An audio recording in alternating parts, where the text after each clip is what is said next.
Good morning and welcome to the War Department, because the era of the Department of Defense is over. You see, the motto of my first platoon was, "Those who long for peace must prepare for war." This is, of course, not a new idea. This crowd knows that. The origin dates to the 4th century Rome and has been repeated ever since, including by our first commander-in-chief, George Washington, the first leader of the War Department. It captures a simple yet profound truth. To ensure peace, we must prepare for war. From this moment forward, the only mission of the newly restored Department of War is this: warfighting, preparing for war and preparing to win, unrelenting and uncompromising in that pursuit. Not because we want war, no one here wants war, but it's because we love peace. We love peace for our fellow citizens. They deserve peace, and they rightfully expect us to deliver it. Our number one job, of course, is to be strong so that we can prevent war in the first place. The president talks about it all the time. It's called peace through strength. And as history teaches us, the only people who actually deserve peace are those who are willing to wage war to defend it.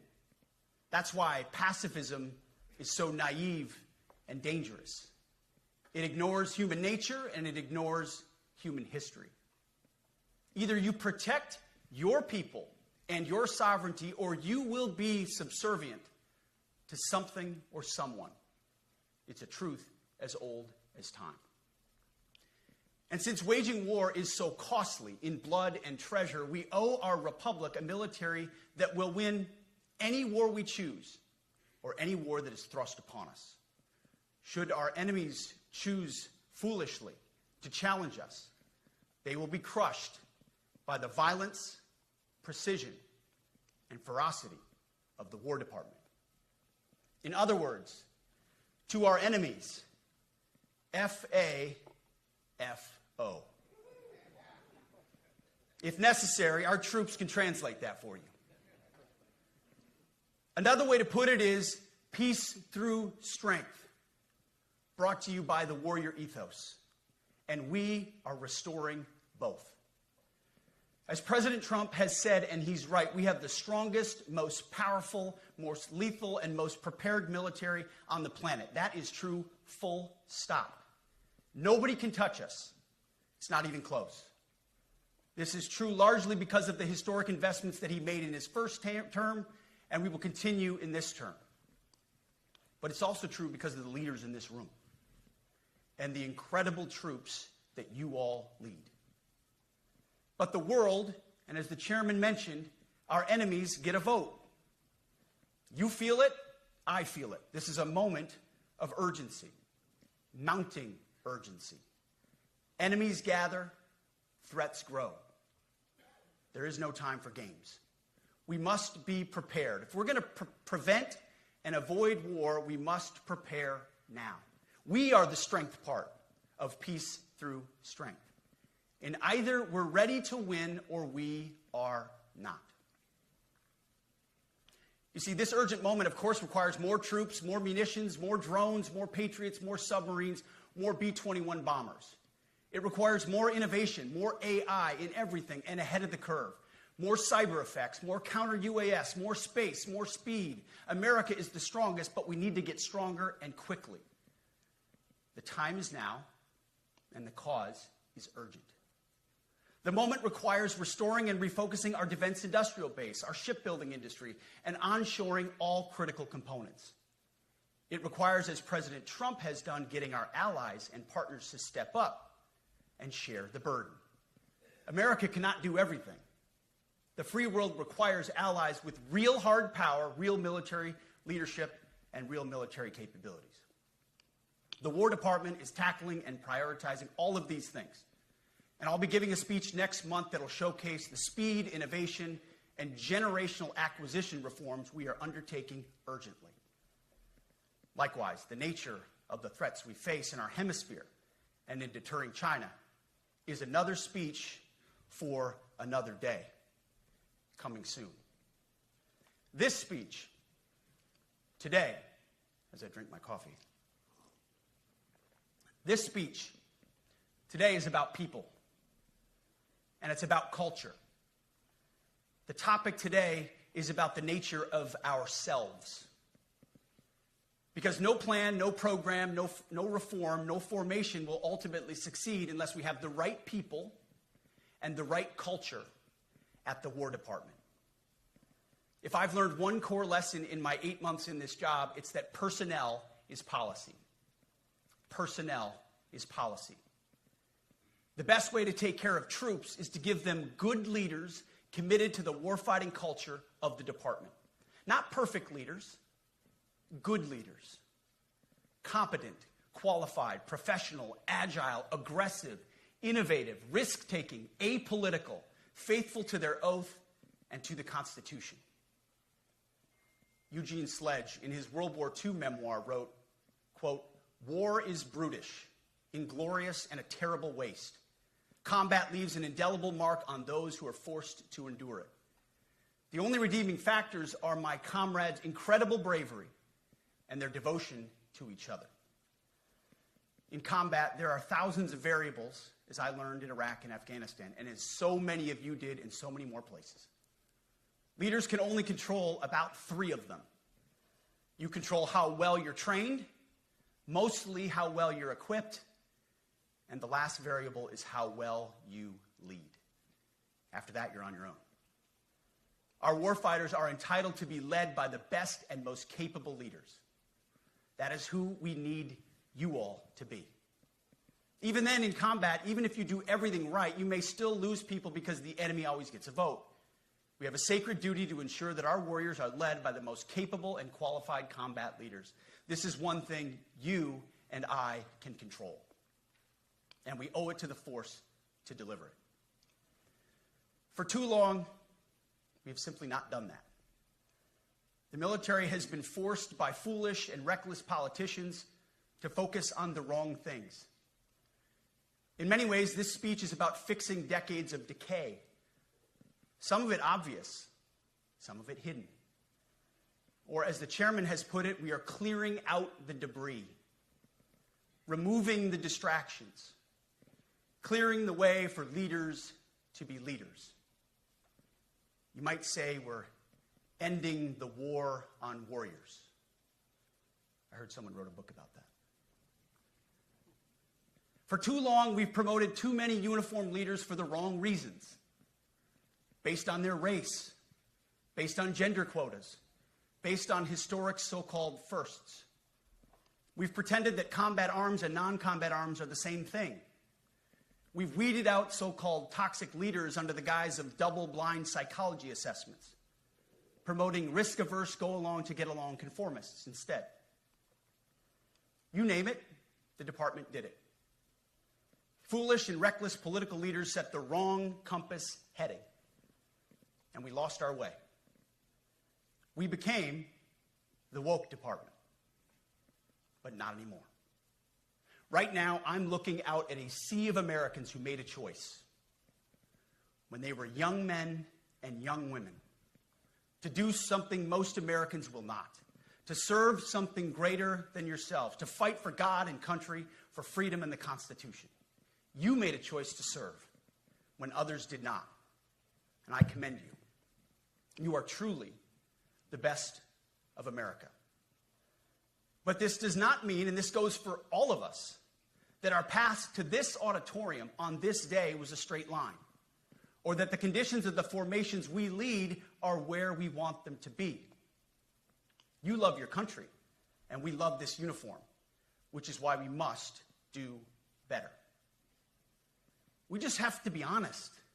We have to say with our mouths what we see with our eyes, to just tell it like it is in plain English, to point out the obvious things right in front of us. That's what leaders must do. We cannot go another day without directly addressing the plank in our own eye, without addressing the problems in our own commands and in our own formations. This administration has done a great deal from day one to remove the social justice, politically correct, and toxic ideological garbage that had infected our department, to rip out the politics. No more identity months, DEI offices, dudes in dresses. No more climate change worship. No more division, distraction, or gender delusions. No more debris. As I've said before, and will say again, we are done with that shit. I've made it my mission to uproot the obvious distractions that made us less capable and less lethal. That said, the War Department requires the next step. Underneath the woke garbage is a deeper problem, and a more important problem that we are fixing and fixing fast. Common sense is back at the White House, so making the necessary changes is actually pretty straightforward. President Trump expects it. And the litmus test for these changes is pretty simple. Would I want my eldest son, who is 15 years old, eventually joining the types of formations that we are currently wielding? If in any way the answer to that is no, or even yes, but, then we're doing something wrong. Because my son is no more important than any other American citizen who dons the cloth of our nation. He is no more important than your son. All precious souls made in the image and likeness of God. Every parent deserves to know that their son or their daughter that joins our ranks is entering exactly the kind of unit that the Secretary of War would want his son to join. Think of it as the golden rule test. Jesus said, "Do unto others that which you would have done unto yourself." It's the ultimate simplifying test of truth. The new War Department golden rule is this: do unto your unit as you would have done unto your own child's unit. Would you want him serving with fat or unfit or undertrained troops? Or alongside people who can't meet basic standards? Or in a unit where standards were lowered so certain types of troops could make it in? In a unit where leaders were promoted for reasons other than merit, performance, and warfighting? The answer is not just no, it's hell no. This means at the War Department, first and foremost, we must restore a ruthless, dispassionate, and common sense application of standards. I don't want my son serving alongside troops who are out of shape, or in combat unit with females who can't meet the same combat arms physical standards as men, or troops who are not fully proficient on their assigned weapons, platform, or task, or under a leader who was the first, but not the best. Standards must be uniform, gender neutral, and high. If not, they're not standards. They're just suggestions. Suggestions that get our sons and daughters killed.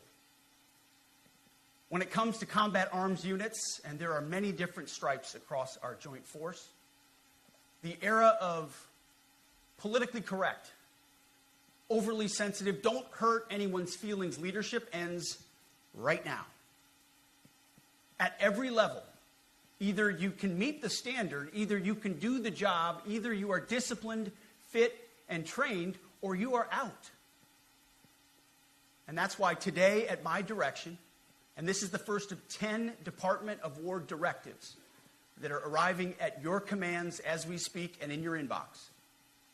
Today, at my direction, each service will ensure that every requirement for every combat MOS, for every designated combat arms position, returns to the highest male standard only. Because this job is life or death. Standards must be met. And not just met, at every level we should seek to exceed the standard, to push the envelope, to compete.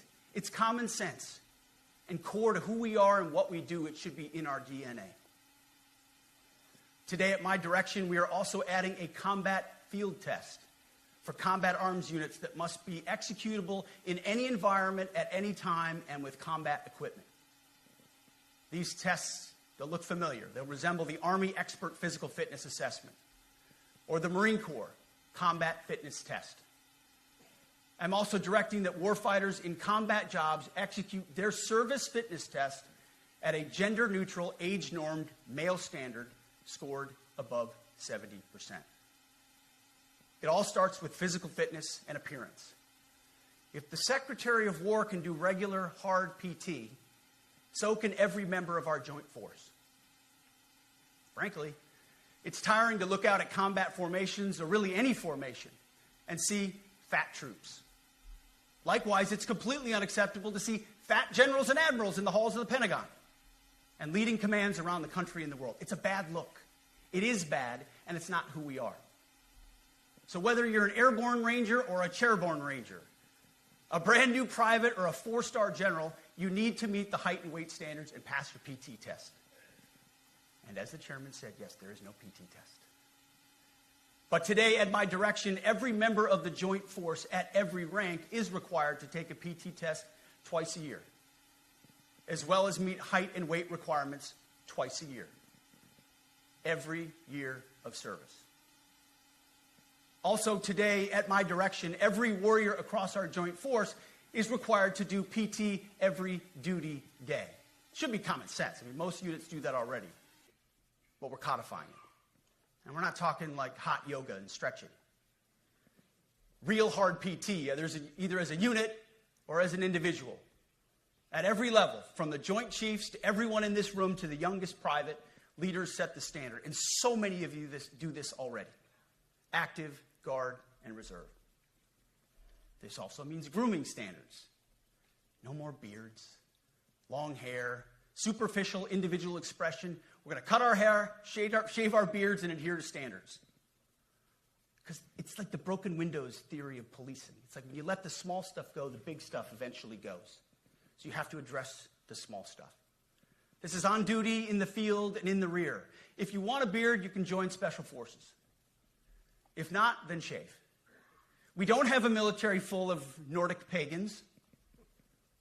But unfortunately, we have had leaders who either refuse to call BS and enforce standards, or leaders who felt like they were not allowed to enforce standards. Both are unacceptable.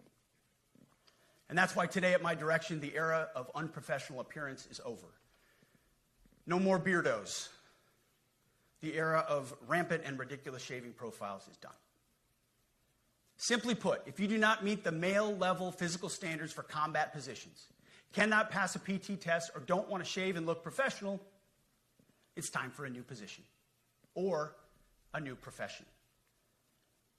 I sincerely appreciate the proactive efforts the secretaries have already taken in some of those areas, service secretaries.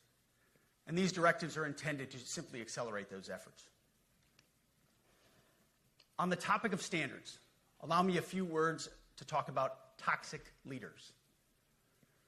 Upholding and demanding high standards is not toxic. Enforcing high standards, not toxic leadership.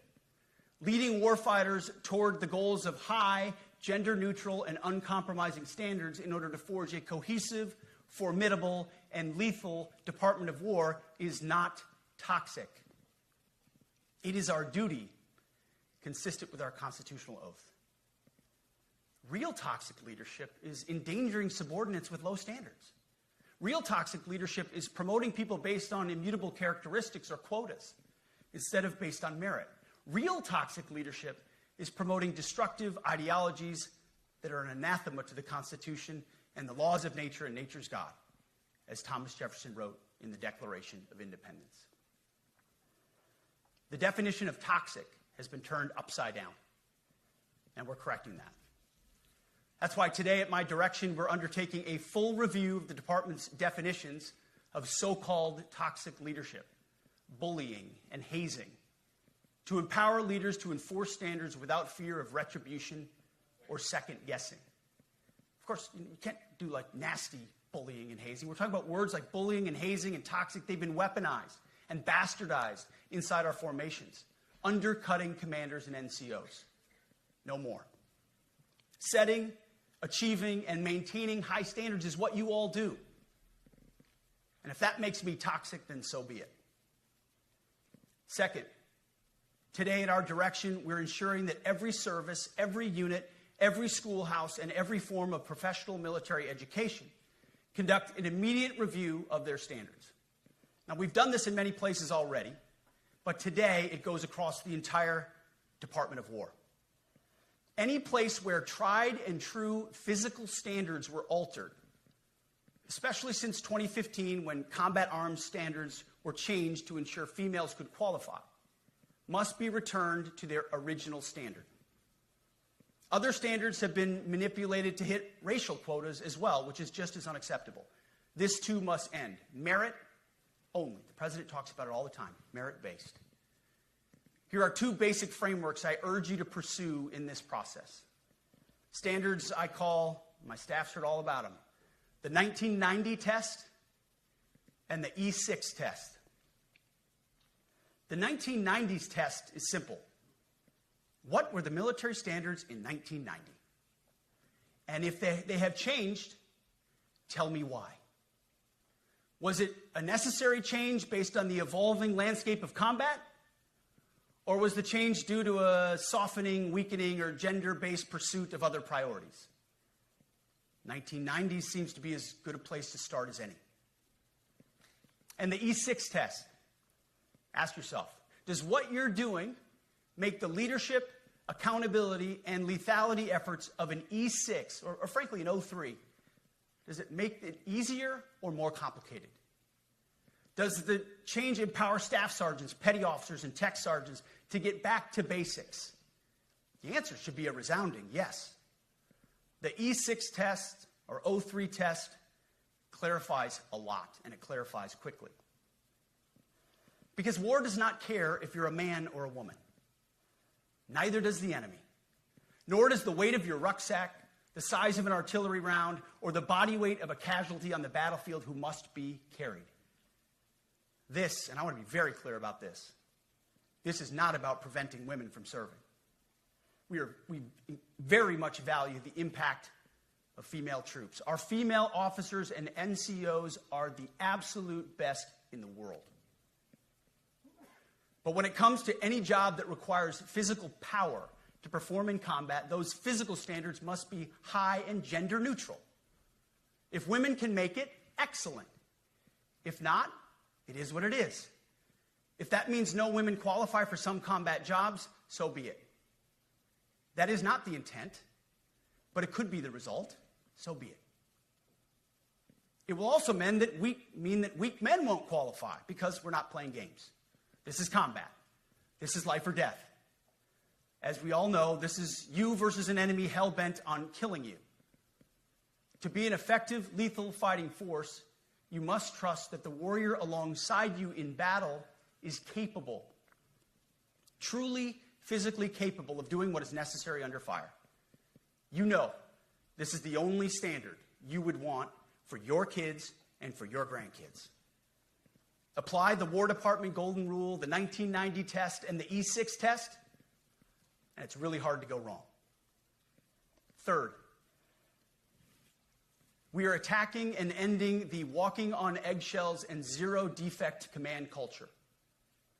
A risk-averse culture means officers execute not to lose instead of to win. A risk-averse culture means NCOs are not empowered to enforce standards. Commanders and NCOs don't take necessary risks or make tough adjustments for fear of rocking the boat or making mistakes. A blemish-free record is what peacetime leaders covet the most, which is the worst of all incentives. We, as senior leaders, need to end the poisonous culture of risk aversion and empower our NCOs at all levels to enforce standards. Truth be told, for the most part, we don't need new standards. We just need to reestablish a culture where enforcing standards is possible. And that's why today at my direction, I'm issuing new policies that will overhaul the IG, EO, and MEO processes. I call it the No More Walking on Eggshells policy. We are liberating commanders and NCOs. We are liberating you. We are overhauling an inspector general process, the IG, that has been weaponized, putting complainers, ideologues, and poor performers in the driver's seat. We're doing the same with the equal opportunity and military equal opportunity policies, the EO and MEO at our department. No more frivolous complaints, no more anonymous complaints, no more repeat complainants, no more smearing reputations, no more endless waiting, no more legal limbo, no more sidetracking careers, no more walking on eggshells. Of course, being a racist has been illegal in our formation since 1948. The same goes for sexual harassment. Both are wrong and illegal. Those kinds of infractions will be ruthlessly enforced. But telling someone to shave or get a haircut or to get in shape or to fix their uniform or to show up on time or to work hard, that's exactly the kind of discrimination we want. We are not civilians. You are not civilians. You are set apart for a distinct purpose. So we, as a department, need to stop acting and thinking like civilians and get back to basics and put the power back in the hands of commanders and NCOs. Commanders and NCOs who make life and death decisions. Commanders and NCOs who enforce standards and ensure readiness. Commanders and NCOs who, in this War Department, have to look in the mirror and have to pass the golden rule test. My kids, your kids, America's sons and daughters. So I urge you all here today and those watching, take this guidance and run with it. The core of this speech is the 10 directives we're announcing today. They were written for you, for Army leadership, for Navy leadership, for Marine Corps leadership, for Air Force leadership, Space Force leadership. These directives are designed to take the monkey off your back and put you, the leadership, back in the driver's seat. Move out with urgency because we have your back. I have your back. And the Commander-in-Chief has your back. And when we give you this guidance, we know mistakes will be made. It's the nature of leadership. But you should not pay for earnest mistakes for your entire career. And that's why today, at my direction, we're making changes to the retention of adverse information on personnel records that will allow leaders with forgivable, earnest, or minor infractions to not be encumbered by those infractions in perpetuity. People make honest mistakes, and our mistakes should not define an entire career. Otherwise, we only try not to make mistakes, and that's not the business we're in. We need risk takers and aggressive leaders and a culture that supports you. Fourth, at the War Department, promotions across the Joint Force will be based on one thing: merit. Colorblind, gender-neutral, merit-based. The entire promotion process, including evaluations of warfighting capabilities, is being thoroughly re-examined. We've already done a lot in this area, but more changes are coming soon. We'll promote top-performing officers and NCOs faster and get rid of poor performers more quickly. Evaluations, education, and field exercises will become real evaluations, not box checks, for every one of us at every level. These same reforms happened before World War II as well. General George Marshall and Secretary of War Henry Stimson did the same thing. And we won a world war because of it. As it happens, when he started the job, Chairman Kane gave me a frame and a photo to hang in my office. A matching frame and photo hangs in his. It's a photo of Marshall and Stimson preparing for World War II. Those two leaders famously kept the door open between their offices for the entirety of the war. They worked together, civilian and uniform, every single day. Chairman Kane and I do the same. There is no daylight between us. Our doors are always open. Our job together is to ensure our military is led by the very best, ready to answer the nation's call. Fifth, as you have seen, and the media has obsessed over, I have fired a number of senior officers since taking over. The previous chairman, other members of the Joint Chiefs, combatant commanders, and other commanders. The rationale, for me, has been straightforward. It's nearly impossible to change a culture with the same people who helped create or even benefited from that culture, even if that culture was created by a previous president and previous secretary. My approach has been simple. When in doubt, assess the situation, follow your gut, and if it's the best for the military, make a change. We all serve at the pleasure of the president every single day. But in many ways, it's not their fault. It's not your fault. As foolish and reckless as the woke department was, those officers were following elected political leadership. An entire generation of generals and admirals were told that they must parrot the insane fallacy that, quote, our diversity is our strength. Of course, we know our unity is our strength. They had to put out dizzying DEI and LGBTQI+ statements. They were told females and males are the same thing, or that males who think they're females are totally normal. They were told that we need a green fleet and electric tanks. They were told to kick out Americans who refuse an emergency vaccine. They followed civilian policies set by foolish and reckless political leaders.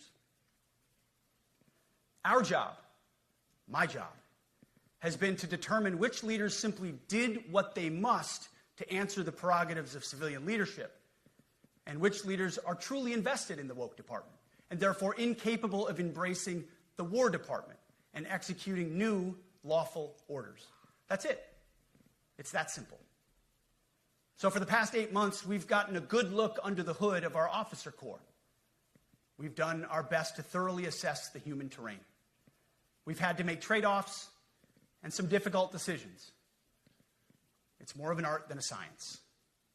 We have been and will continue to be judicious, but also expeditious. The new compass heading is clear.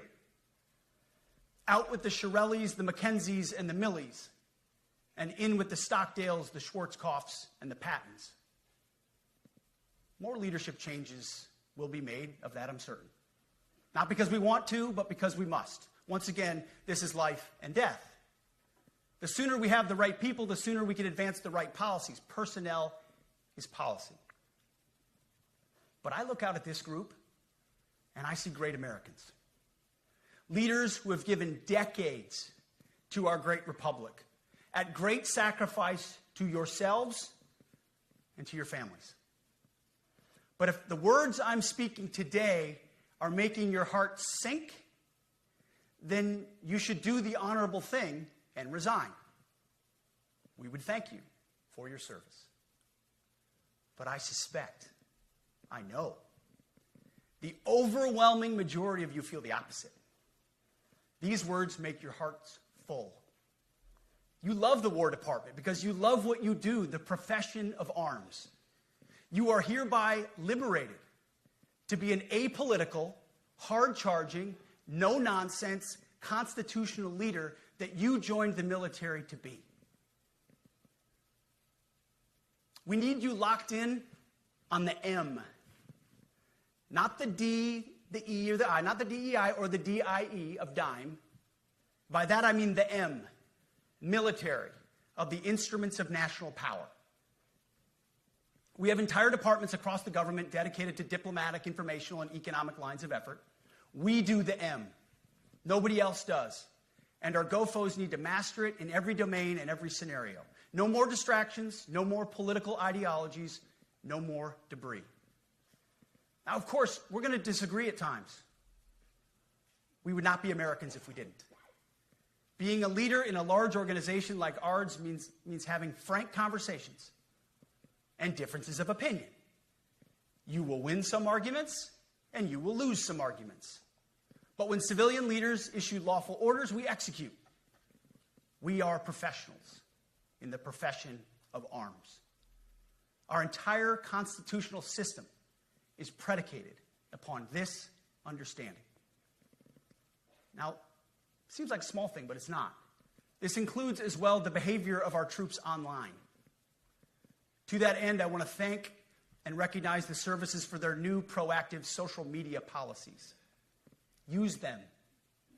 Anonymous, online, or keyboard complaining is not worthy of a warrior. It's cowardice masquerading as conscience. Anonymous, unit-level social media pages that trash commanders, demoralize troops, and undermine unit cohesion must not be tolerated. Again, O3s, E6s. Sixth, we must train and we must maintain. Any moment that we are not training on our mission or maintaining our equipment is a moment we are less prepared for preventing or winning the next war. That is why today, at my direction, we are drastically reducing the ridiculous amount of mandatory training that individuals and units must execute. We've already ended the most egregious. Now we're giving you back real time. Less PowerPoint briefings and fewer online courses, more time in the motor pool, and more time on the range. Our job is to make sure you have the money, equipment, weapons, and parts to train and maintain, and then you take it from there. You all know this because it's common sense.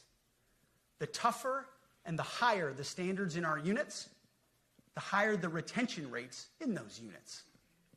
Warriors want to be challenged. Troops want to be tested. When you don't train and you don't maintain, you demoralize.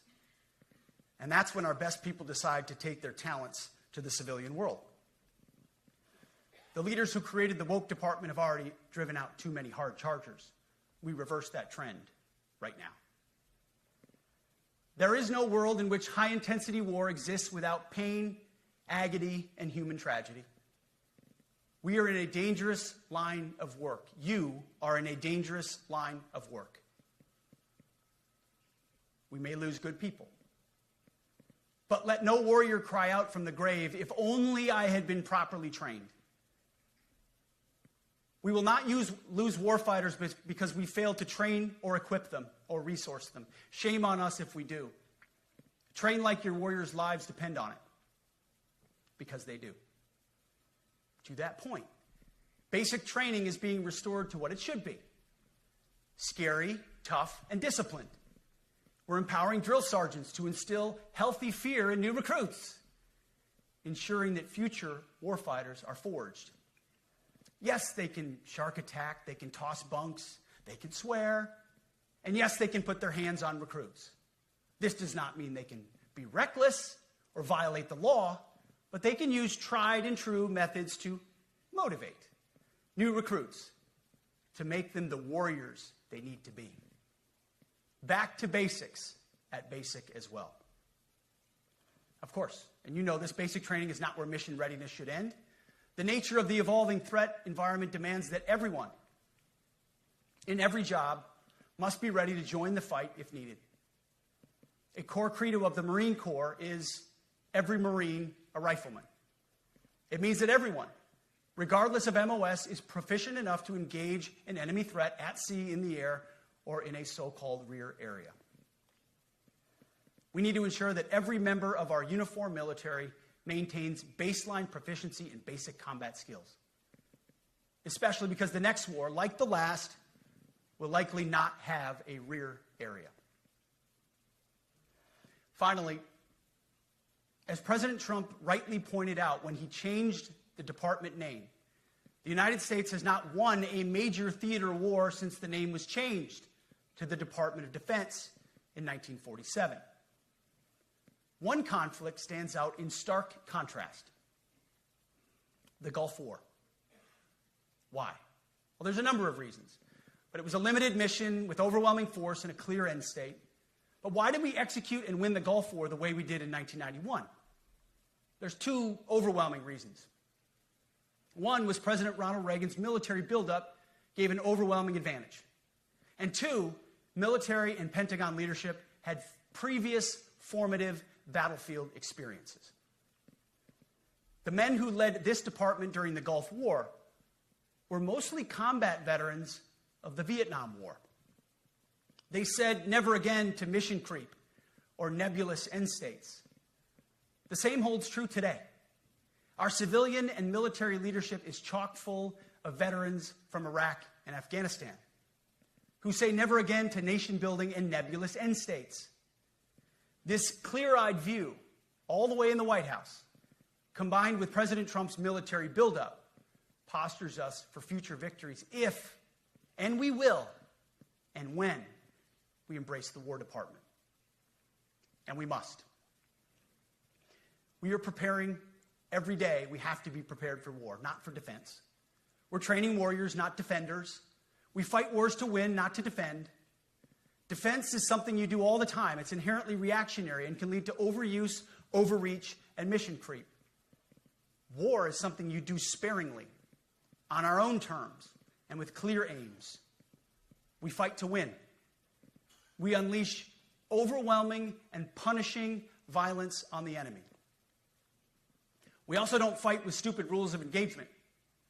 We untie the hands of our warfighters to intimidate, demoralize, hunt, and kill the enemies of our country. No more politically correct and overbearing rules of engagement. Just common sense, maximum lethality, and authority for warfighters. That's all I ever wanted as a platoon leader. And it's all my E6 squad leaders ever wanted, back to that E6 rule. We let our leaders fight their formations, and then we have their back. It's very simple, yet incredibly powerful. A few months ago, I was at the White House when President Trump announced his Liberation Day for America's trade policy. It was a landmark day. Well, today is another Liberation Day. The liberation of America's warriors, in name, in deed, and in authorities. You kill people and break things for a living. You are not politically correct and don't necessarily belong always in polite society. We are not an army of one. We are a joint force of millions of selfless Americans. We are warriors. We are purpose-built, not for fair weather, blue skies, or calm seas. We were built to load up in the back of helicopters, 5 tons, or Zodiacs, in the dead of night, in fair weather or foul, to go to dangerous places, to find those who would do our nation harm, and deliver justice on behalf of the American people in close and brutal combat if necessary. You are different. We fight not because we hate what's in front of us. We fight because we love what's behind us. You see, the Ivy League faculty lounges will never understand us, and that's okay, because they could never do what you do. The media will mischaracterize us, and that's okay, because deep down they know the reason they can do what they do is you. In this profession, you feel comfortable inside the violence so that our citizens can live peacefully. Lethality is our calling card, and victory our only acceptable end state. In closing, a few weeks ago, at our monthly Pentagon Christian prayer service, I recited a commander's prayer. It's a simple yet meaningful prayer for wisdom for commanders and leaders. I encourage you to look it up if you've never seen it. But the prayer, it ends like this. And most of all, Lord, please keep my soldiers safe. Lead them, guide them, protect them, watch over them. And as you gave all of yourself for me, help me give all of myself for them. And amen. I have prayed this prayer many times since I've had the privilege of being your secretary. And I will continue to pray this prayer for each of you as you command and lead our nation's finest. Go forth and do good things, hard things. President Trump has your back, and so do I. And you'll hear from him shortly. Move out and draw fire, because we are the War Department. Godspeed. Room, attention.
Ladies and gentlemen, the Secretary of War.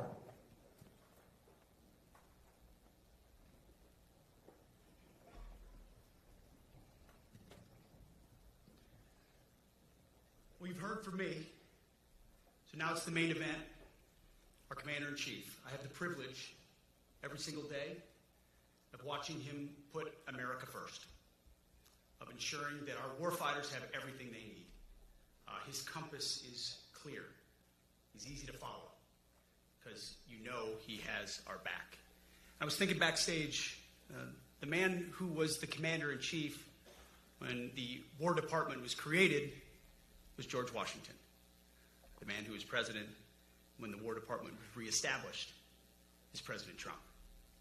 And when he found out about this gathering of senior leaders, he said, I would be honored to come in order to address and thank the incredible Americans who defend our nation. He has a heart full of gratitude and love for what you do, and we get a chance to see it every day. And I'm honored that this morning you all firsthand get to see it as well. So ladies and gentlemen, join me in welcoming the 45th and 47th President of the United States, our Commander-in-Chief, Donald J. Trump.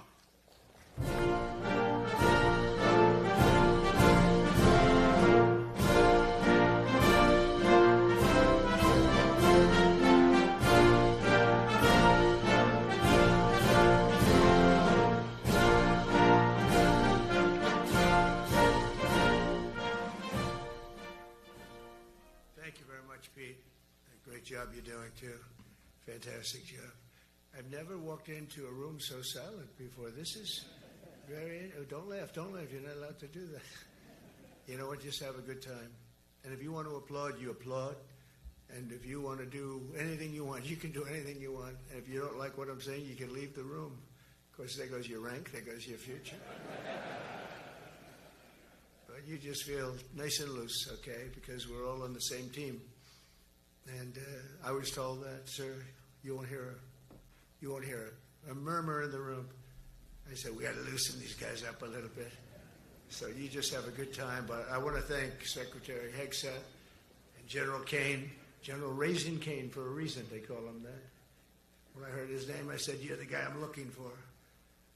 The Joint Chiefs of Staff and so many others in this room who together represent the greatest and most elite fighting force in the history of the world, the United States military.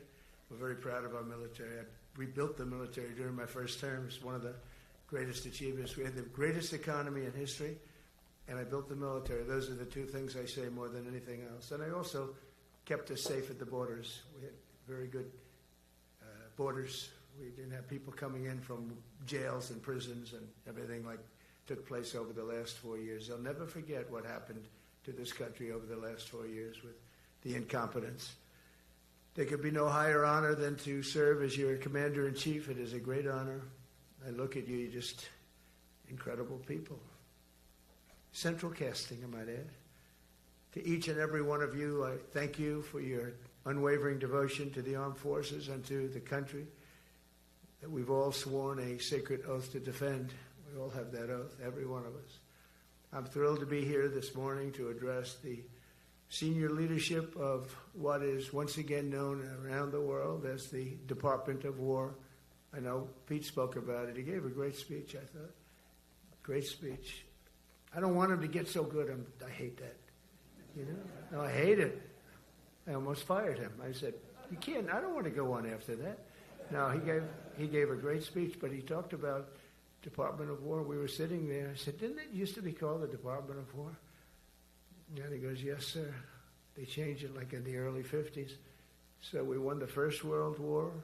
We won the Second World War. We won everything in between and everything before that. We only won. And then we went away woke. That was probably the first sign of wokeness. And we changed it to defense instead of war. And I said, what do you think? How do you think if we changed it back? Would that be a nice idea? And Pete loved it immediately. Some people thought about it. You know, they gave it a little thought. But in the end, we did it. And I have to be honest, it's so popular. I thought it would be met with fury on the left. But they're sort of giving up, I must be honest with you. They've had it. They've had it with Trump. They've been after me for so many years now. Here we are. Here we are. Come to the White House anytime you'd like. No, they've given up. They're bad, a lot of bad people. But all over, it's been so popular. It's been very popular. I really thought that we were going to have to sort of fight it through. There's been no fight. There's been no fight. Like what I called the Gulf of America, the Gulf of America, because to me it was always the Gulf of America. I could never understand. We have 92% of the frontage, and for years, actually 350 years, they were there before us. It was called the Gulf of Mexico. I just had this idea. I'm looking at a map. I'm saying, we have most of the frontage. Why is it Gulf of Mexico? Why isn't it the Gulf of America? And I made the change, and it went smoothly. I mean, we had a couple of fake news outlets that refused to make the change. And then one of them, AP, took us to court, and we won. And the judge, who was a somewhat liberal judge, said, the name is the Gulf of America, because AP refused to call it the Gulf of America. They wrote, they're not a good outfit, by the way. They call it the Gulf of Mexico. I said, no, the Gulf of America is the name. And the judge actually said that, in fact, you can't even go into the room because what you're doing is not appropriate. The name is the Gulf of America. Google Maps changed the name. Everybody did, but AP wouldn't, and then we won in court. How about that? Isn't that so cool? The Secretary Hexa beautifully described the name change reflects far more than the shift in branding. It's really a historic reassertion of our purpose and our identity and our pride. That's when we go with the word war. And you know, we want war because we want to have no wars, but you have to be there, and you know, sometimes you have to do it. I have settled so many wars since we're here. We're here almost 9 months, and I've settled 7, and yesterday we might have settled the biggest of them all, although I don't know. Pakistan, India was very big. Both nuclear powers, I settled that. But yesterday could be the settlement in the Middle East. That hasn't happened for 3,000 years. I said, how long have you been fighting? 3,000 years, sir. That's a long time. But we got it, I think, settled. We'll see. Hamas has to agree. And if they don't, it's going to be very tough on them. But it is what it is. But all of the Arab nations, Muslim nations have agreed. Israel has agreed. It's an amazing thing. It just came together. War is very strange. You know, you never know what's going to happen with war. The easiest one of them all is Putin. I said, number one, it's a war that would have never happened if I were president, if the election weren't rigged. If I were president, that war would have never happened. Not even a little chance. And it didn't happen for 4 years. But I knew Putin very well, and I thought that would be easy because I know him so well. Well, that one turned out to be the hardest of them all. We had some that were not settlable, and they all got settled. So if this works out, that we did yesterday with the Middle East, then that's more than a war. That's lots of wars. That's all combined. That's a lot of wars. Many of you were over there in many different capacities in many different countries. That's a big part of the earth. But if that works out, it would be 8+. I could give myself 2 or 3 for that one. And then we just have the one to settle. We have to settle it up with President Putin. And Zelensky, got to get them together and get it done. But the only way we can do that is through strength. I mean, if we were weak, they wouldn't even take my phone call. But we have extreme strength. We had the horror show in Afghanistan, which is really the reason I think that Putin went in. He saw that horror show by Biden and his team of incompetent people. And that showed, I think it gave him a path in. I wasn't there any longer. I watched that, and it was so horrible. I think it was the most embarrassing day in the history of our country. And now we're back. And that's it. We're not going to have any of that crap happen, I can tell you. That was terrible, so terrible. Together we're reawakening the warrior spirit, and this is a spirit that won and built this nation, and from the cavalry that tamed the Great Plains to the ferocious, unyielding power of Patton Bradley and the great General Douglas MacArthur. These are all great men. In this effort, we're a team, and so my message to you is very simple. I am with you, I support you, and as president, I have your backs 100%. You'll never see me even waver a little bit. It's the way it is. And that includes our great police officers and firemen and all of these people that are doing so well.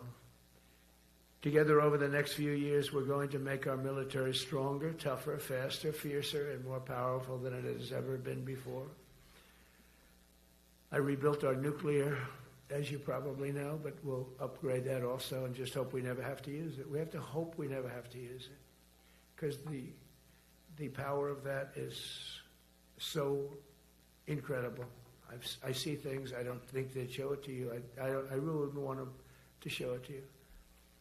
But when you see the result of what's left, you never want to use that. Never. Never, ever. We were a little bit threatened by Russia recently, and I sent a submarine, nuclear submarine, the most lethal weapon ever made. Number one, you can't detect it. There's no way. We're 25 years ahead of Russia and China in submarines. Russia's actually second in submarines. China's third, but they're coming up. They're coming up. They're way lower in nuclear too, but in 5 years they'll be equal. They're coming up. And you don't have to be that good with nuclear. You could have 1/20th what you have now and still do the damage that would be, that'd be so horrendous.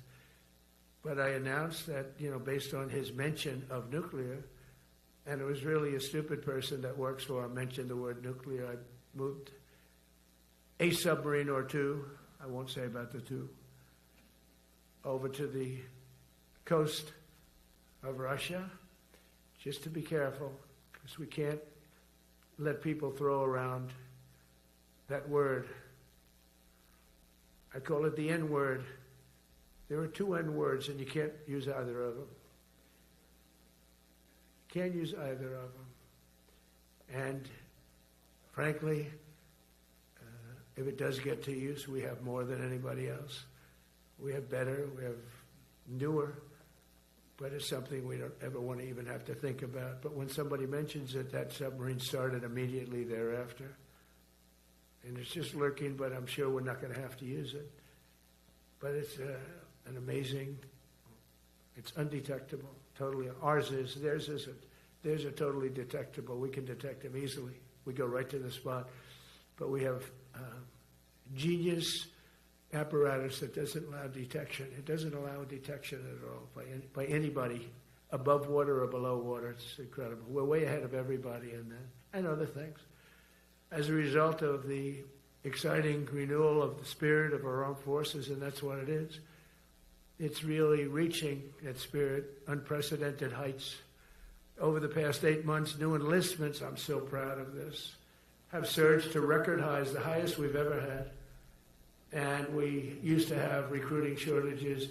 If you remember, about a year and a half ago, I was at the beginning stage of a campaign, and things came out that you couldn't get people to join the armed forces. And by the way, the police also, fire department. I always put the fire department in because they're great.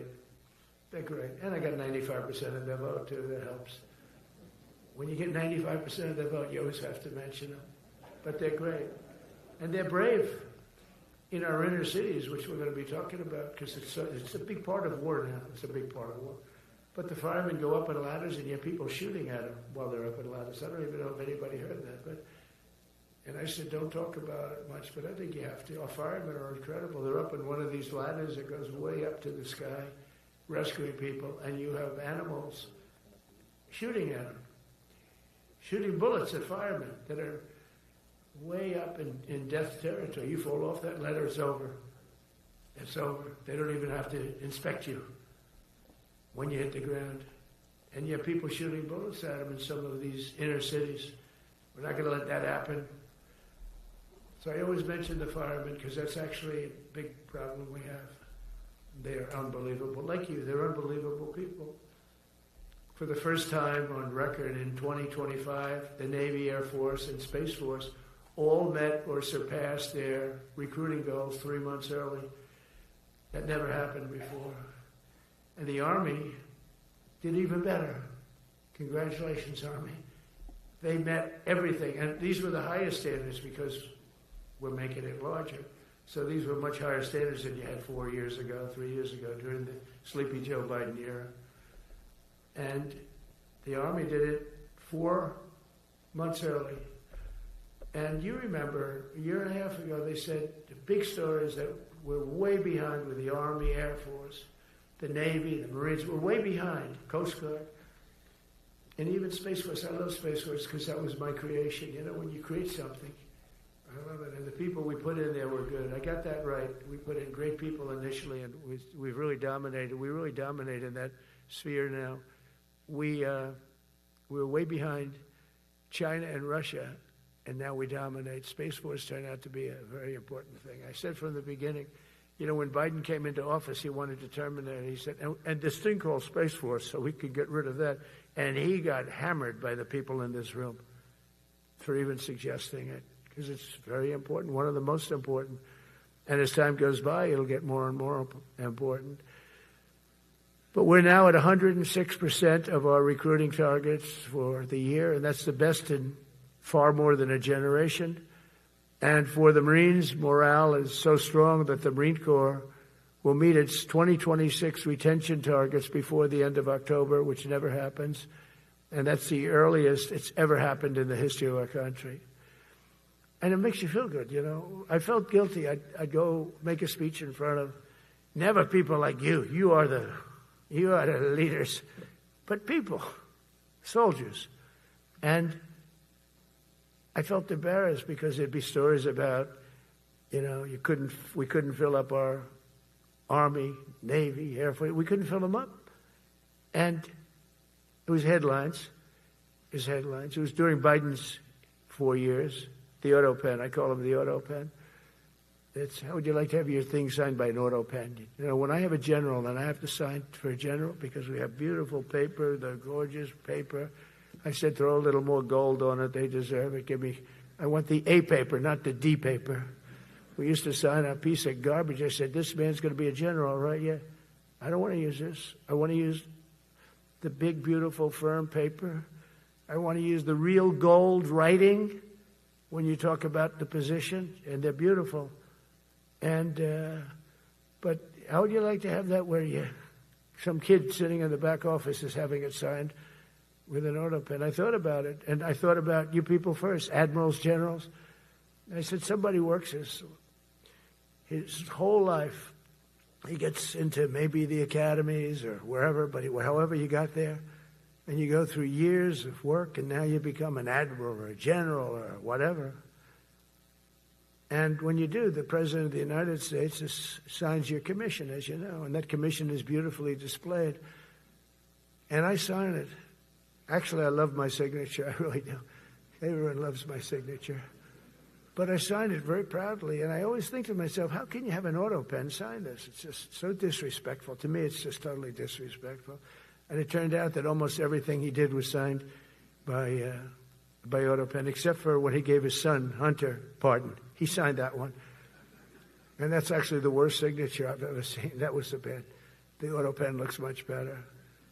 But as leaders, our commitment to every patriot who put on the uniform is to ensure that American military remains the most lethal and dominant on the planet, not merely for a few years, but for the decades and generations to come, for centuries. We must be so strong that no nation will dare challenge us, so powerful that no enemy will dare threaten us, and so capable that no adversary can even think about beating us. And we've had it recently. I had India and Pakistan were going at it, and I called them both. And in this case, I used trade. I'm not going to trade with you. Used to 2 nuclear nations, big nuclear. And no, you cannot do that. I said, yes, I can. You go into this frickin' war that I'm hearing about. You know, actually, they just shot down 7 planes. 7 planes. It was starting. There's a lot of bad blood. And I said, you do this, there's not going to be any trade. And I stopped the war. It was raging for 4 days, but that was just the beginning.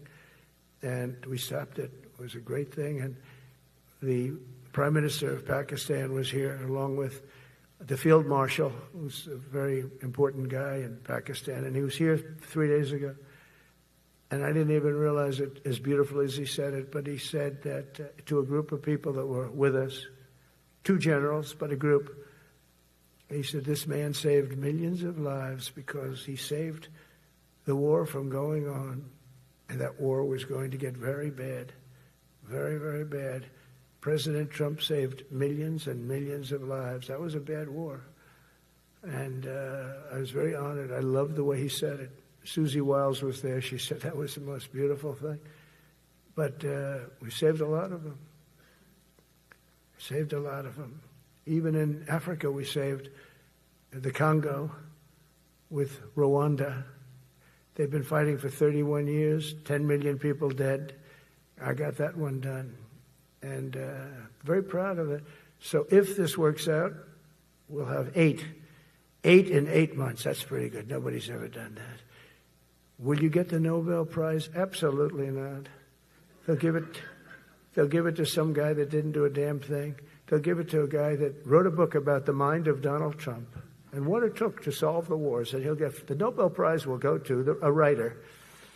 No, but well, let's see what happens. But it's be a big insult to our country. I will tell you that. I don't want it. I want the country to get it. It should get it because there's never been anything like it. Think of it. So if this happens, I think it will. I don't say that lightly because I know more about deals than anybody. This is what my whole life was based on. And they can change, and this can certainly change. But we have just about everybody. We have one signature that we need, and that signature will pay in hell if they don't sign. I hope they sign for their own good and we create something really great.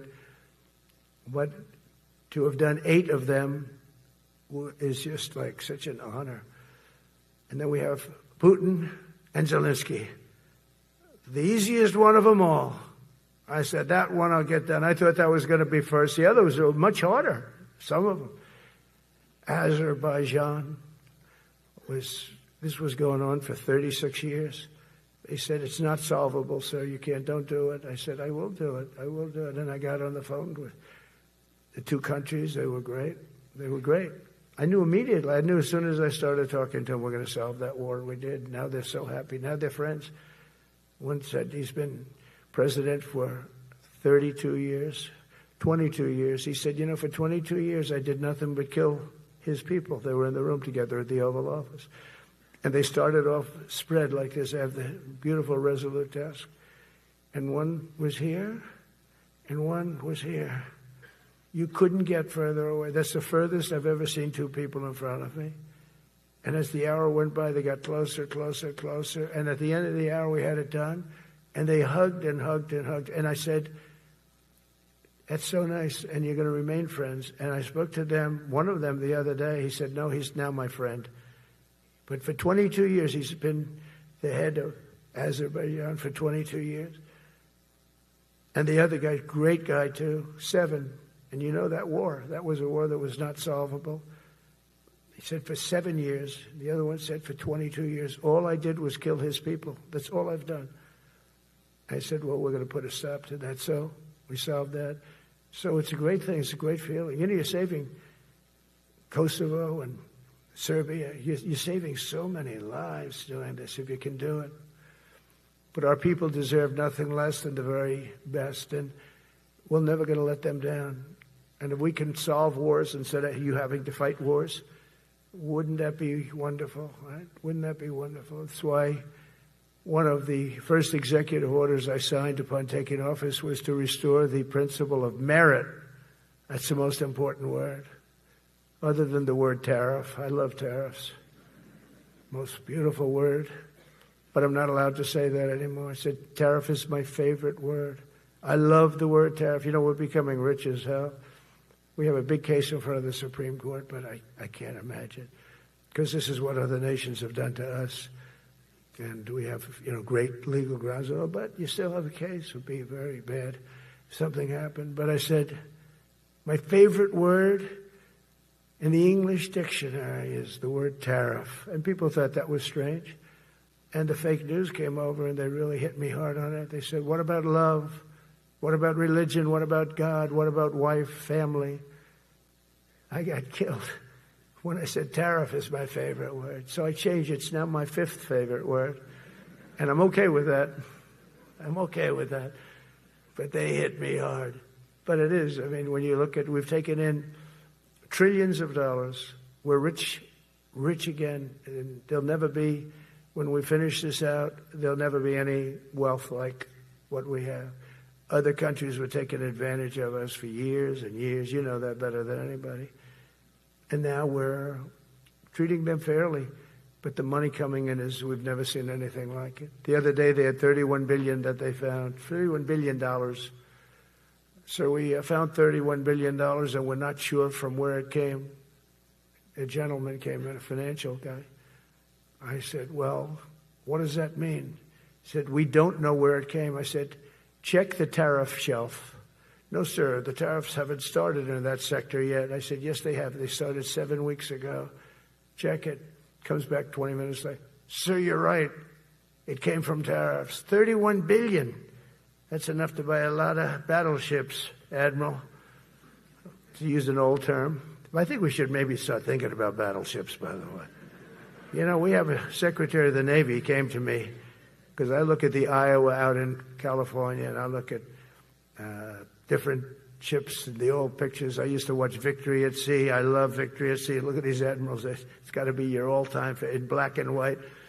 And I look at those ships. They came with the destroyers alongside of them, and man, nothing was going to stop. They were 20 deep, and they were in a straight line, and there was nothing going to stop them. And we actually talk about, you know, those ships. Some people would say, no, that's old technology. I don't know. I don't think it's old technology when you look at those guns. But it's something we're actually considering, the concept of battleship. Nice 6-inch sides, solid steel, not aluminum that melts if it looks at a missile coming at it. Starts melting as the missile's about 2 miles away. Now, those ships, they don't make them that way anymore. But you look at it, and your secretary likes it, and I'm sort of open to it. And bullets are a lot less expensive than missiles. A lot of reasons. I should take a vote, but I'm afraid to take that vote because I may get voted out on that one. But I tell you, it's something we're seriously considering. There were powers. There were big powers. They were just about as mean and scary as you could be. And so we're looking at that. One of the biggest cases that we won was the decision of the United States Supreme Court to allow us to proceed on the word merit. Merit. So those two words are right up there.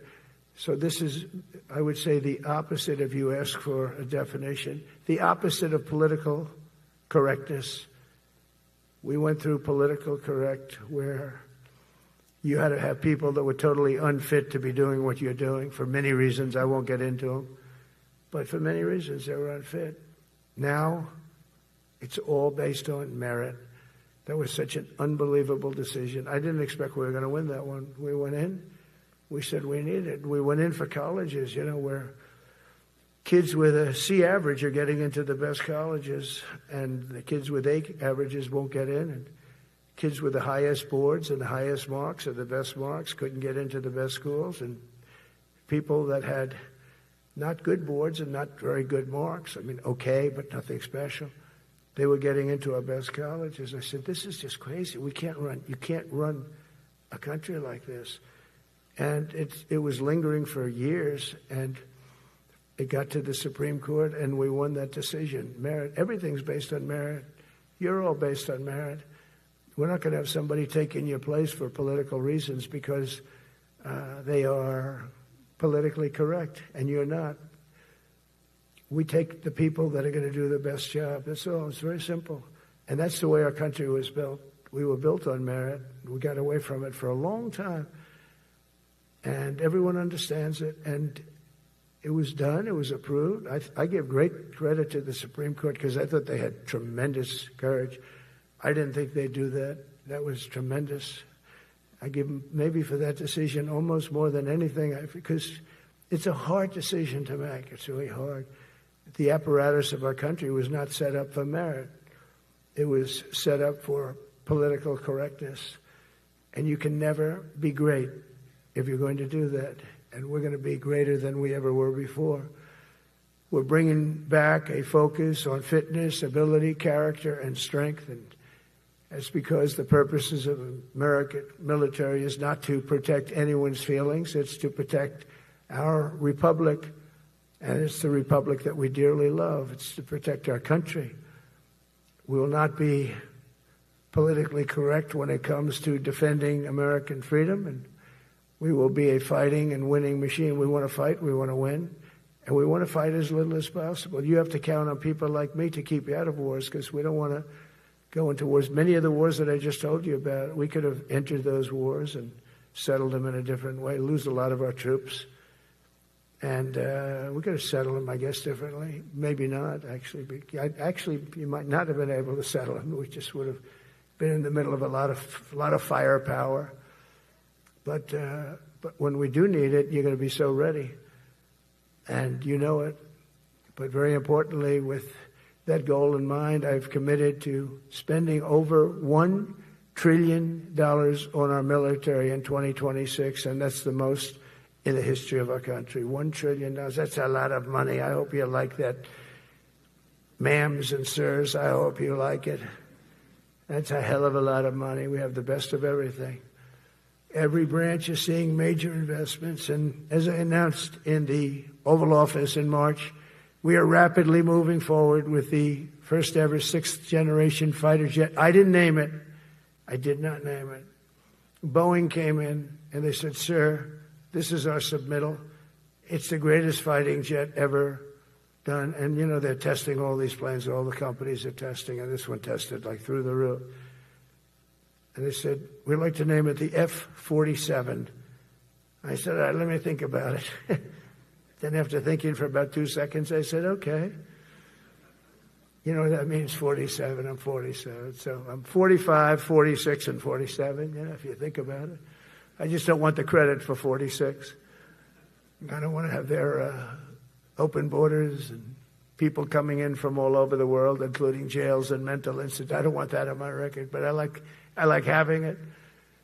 We're investing tens of billions of dollars in modernizing our nuclear deterrence capabilities like never before. And we've begun construction on what we call the Golden Dome missile defense shield. It'll be the most sophisticated in the world. You watched it do well until they had some problems at the end with a little bit of a lack of ammunition, defensive ammunition, but they've got that taken care of. But I tell you, it's what we're doing is so good, and we deserve it. You know, we help other countries with it. We don't have it ourselves. And Canada called me a couple of weeks ago. They want to be part of it. To which I said, "Well, why don't you just join our country? You become 51, become the 51st state, and you get it for free." So I don't know if that made a big impact, but it does make a lot of sense. It actually makes, because they're having a hard time up there in Canada now, because as you know, with tariffs, everyone's coming into our country. We have more investment than we've ever had before, $17 trillion coming in.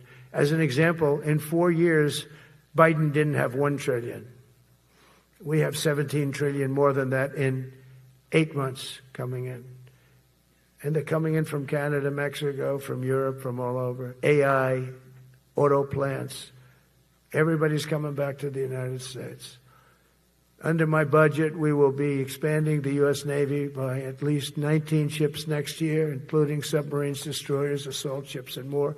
And it's going to be much more than that as we go along, because we basically don't build ships anymore. We do build submarines, but we don't build ships. Do you know in the Second World War, they were freighters and different types, but we were doing a ship a day, and now we don't do ships. And I'm not a fan of some of the ships you do. I'm a very aesthetic person, and I don't like some of the ships you're doing aesthetically. They say, "Oh, it's stealth." I say, "That's not stealth. An ugly ship is not necessary in order to say you're stealth."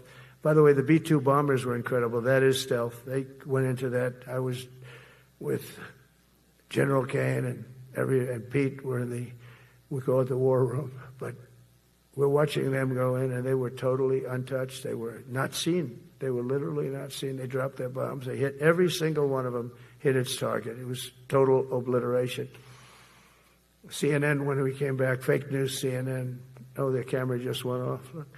You know, their camera, every time I mention them, they turn the camera up because it's never good. They say, this is a problem. But I don't blame them. You're better off keeping it off. But they have some scammer reporter who started saying, without any knowledge, that he may not have hit the targets as well as they thought. It may not have been obliteration. He did hit the targets, and I got to give us a little credit, right? It was obliteration, it turned out. The Atomic Energy Commission said it was obliteration. They had, not only did they hit the target, they had these chutes. And think of this here. Way up in the sky, there was no moon. It was dead dark. Couldn't see a thing. You couldn't see them.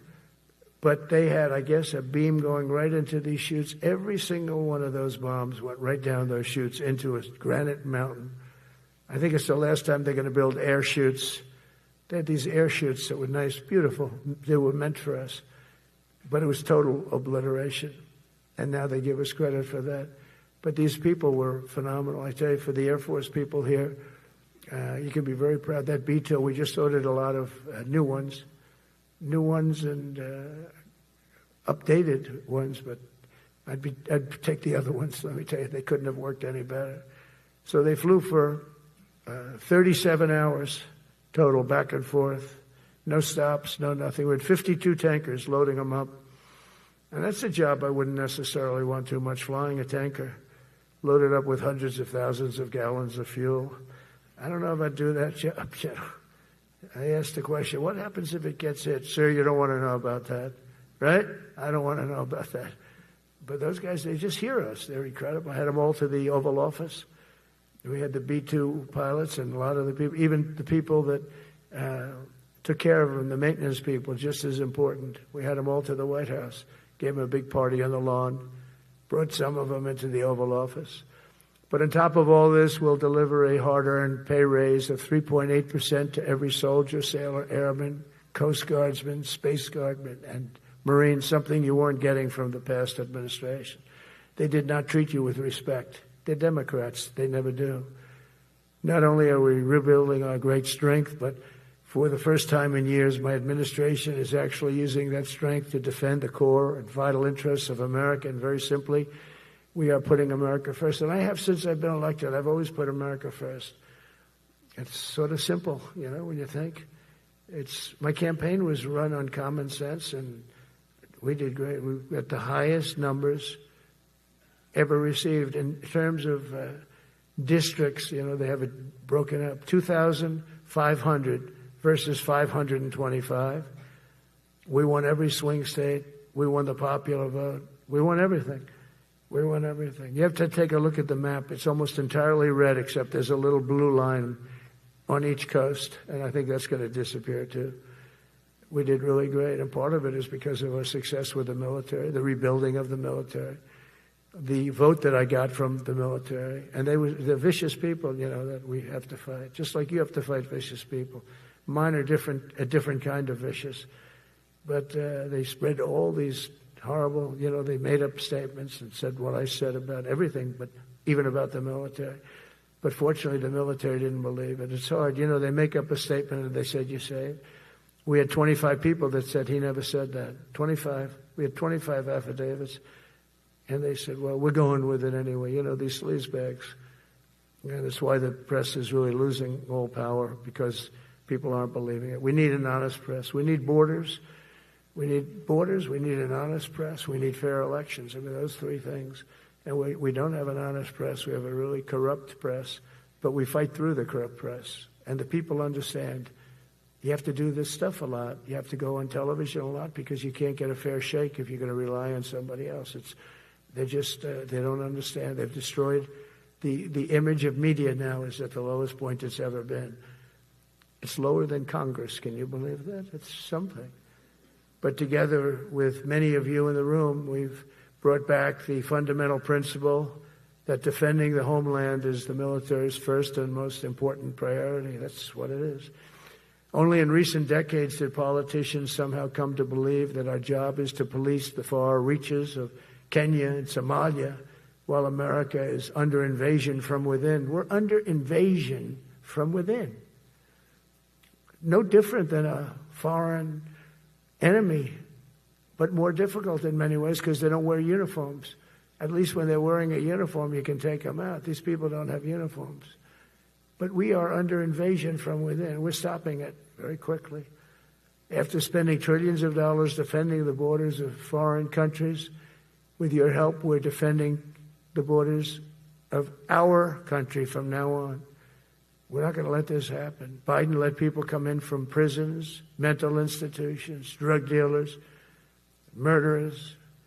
You know, we had 11,488 murderers allowed into our country by this guy who had no clue. He had no clue. He shouldn't have been there in the first place, but he had no clue. The people that ran the office, the White House, were people that surrounded him, radical left lunatics that are brilliant people, but dumb as hell when it came to policy and common sense. And they allowed people from all over the world, from the Congo. They opened up prisons in the Congo. They came into our country totally unmatched, unvetted, unchecked. And from all over, South America, not just South America. You know, you think South America, no, but from all over. A lot came in from Venezuela. Venezuela emptied its prison population into our country. That's why they have Tren de Aragua, one of the worst gangs ever. But we took care of them. We took good, strong care of them. And I just want to thank the National Guard in Washington, D.C. It's embarrassing to say this. Now I can say it because we solved it. But Washington, D.C. was the most unsafe, most dangerous city in the United States of America. And to a large extent, beyond. And beyond that. You go to Afghanistan, they didn't have anything like that. You go to countries that you would think there's problems, they didn't have that.